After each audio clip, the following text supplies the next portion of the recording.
Judge Gregory Holder's public record man. Yeah, reprimand. Yeah. Yeah, but that stuff doesn't necessarily. I've been watching a bunch of videos I probably shouldn't watch because, I'm about to be going up against or going into the courtroom, and I just can't have this negative tone when it comes to thinking that all judges are just. I don't think all judges are corrupt. I think that there's rules, there's exceptions to rules, and there's exceptions to what is expected of a public official. And what I say is there are guardrails that are in place. Why those guardrails have seemed to have fallen off because of with some of my situations, I don't know. I have reasons to speculate. I just pointed to him because specifically I can show where he had an issue, and by proximity, because I'm still within that circuit, people who actually serve with him or work with him may have some biases.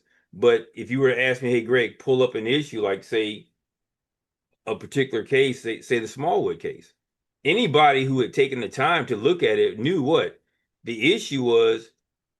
I have nothing disparaging to say about the individual person because the state of Florida pushed a case where they had no jurisdiction. Quite simply, I think May 15th, 1996, they filed a document. They didn't serve it within 120 days. They never got extension of time to serve from the court, nor did they show good cause for not serving the initial summons and complaint.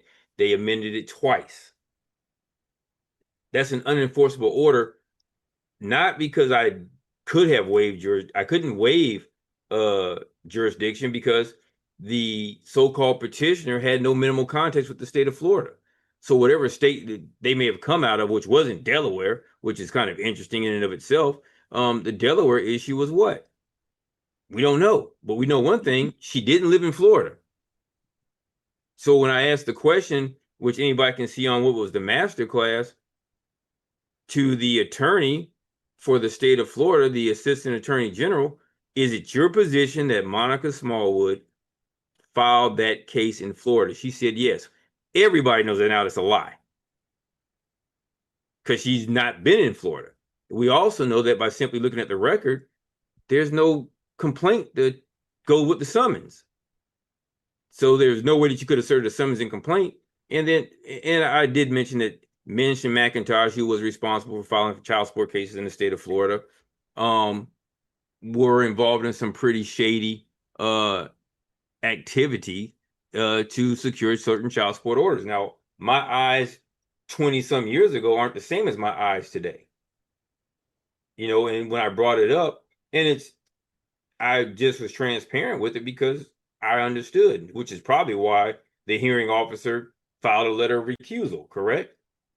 These are things Probably. that everybody can, well, we don't know why he did it. We know he did it, all right? It's evident he did it. That's in the record. And anybody who would sell it as something other than what it was, that anybody can go and look into, that might be a person. But at the end of the day, the rules stated what was supposed to happen. When it didn't happen, you bring it to somebody's attention and they're a steward of justice and they don't follow it, that doesn't make the system bad. It makes that individual bad.